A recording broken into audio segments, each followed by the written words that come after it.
10 अप्रैल सन 2022 पाकिस्तानियों ने, मेरे और आपकी तरह के आम पाकिस्तानियों ने तारीख का रुख मोड़ दिया। खान साहब ने तो अपनी डायरी उठाई और वो वजीर आजम हाउस से चुपचाप निकल गए, ये सोचते हुए कि हमारे मुल्क में तो ऐसा हर 2-3 साल में होता है, एक इलेक्टेड हुकूमत आती है, एक हुकूमत मुंतखब होती है और उसके बाद उसको निकाल दिया जाता है 2-3 साल के अंदर और उसको घर भेज दिया जाता है।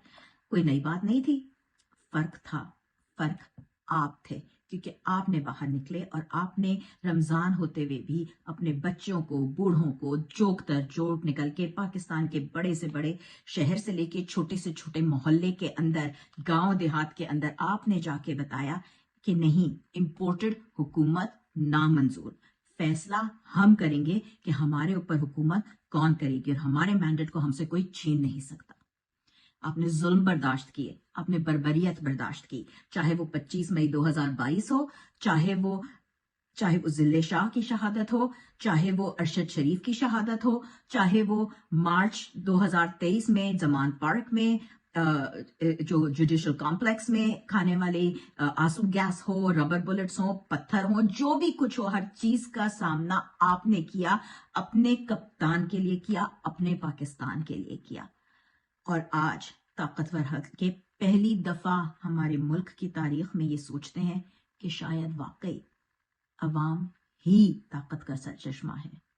तो ये आपकी जिम्मेदारी है कि आप बाहर निकलें, आप वोट दें, आप बताएं कि किस हद तक आपका वोट जरूरी है, क्योंकि आपका वोट न सिर्फ पाकिस्तान का ये फरसूदा निजाम बदलेगा जिससे हमारा पाकिस्तान बदलेगा, बल्कि आपका वोट ही कप्तान को भी रिहाई दिला सकता है।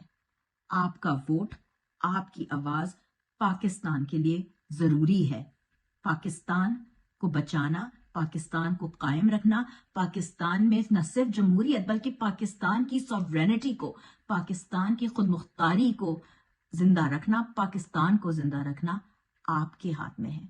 तो निकलें, सुबह निकलें, इलेक्शन की सुबह आपने बाहर निकलना है और आपने बता देना है कि ये जुल्म, ये जबरियत, ये सारा सिलसिला हमको मंजूर नहीं है।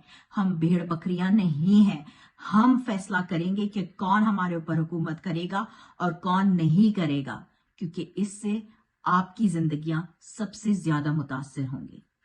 पाकिस्तान को संभालें, कप्तान को अपने वोट से रिहाई दिलाएं। पाकिस्तान जिंदाबाद।